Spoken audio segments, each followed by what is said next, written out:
Council on the performance of the Nigerian economy in the third quarter 2020.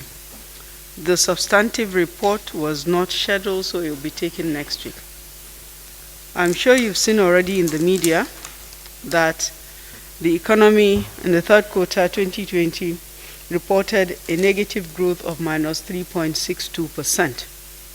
This is compared to a negative growth of minus 6.1% reported in the second quarter of 2020. This literally is about a 40% improvement over the second quarter. But the negative growth of 3.62% means that Nigeria is technically in recession.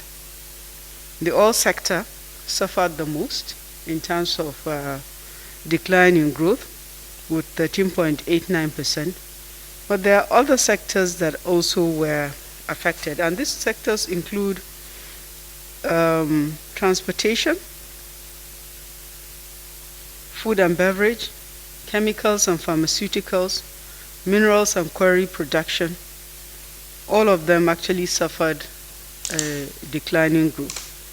But when you compare the decline in the growth, even for these sectors, to what happened in the second quarter, the rate of the contraction is better in Q3 2020 compared to Q2 2020. The non-oil sector also reported a negative growth of minus 2.51%. But there are still 17 sectors that showed resilience and maintained positive growth. And these sectors include agriculture, food and beverage,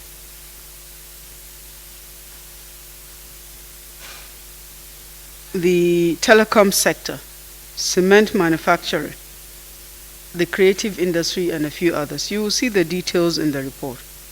This third quarter report, though a contraction, is much better than we expected. At least the review that was done by the National Bureau of Statistics is also much better than was projected by the IMF and the World Bank.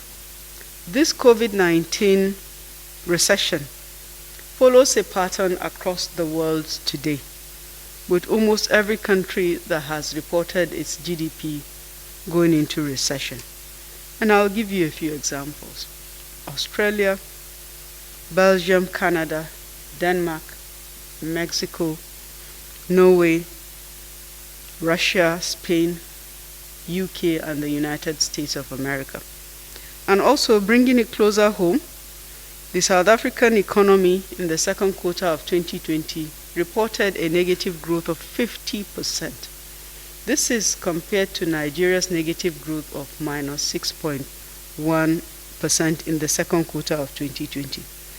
So in conclusion, while the economy has entered into recession in the third quarter, the trend of improvement between the second quarter and the third quarter clearly shows that this recession will be short-lived, and it indicates that we could actually exit recession in the fourth quarter, or worst case in the first quarter of 2021.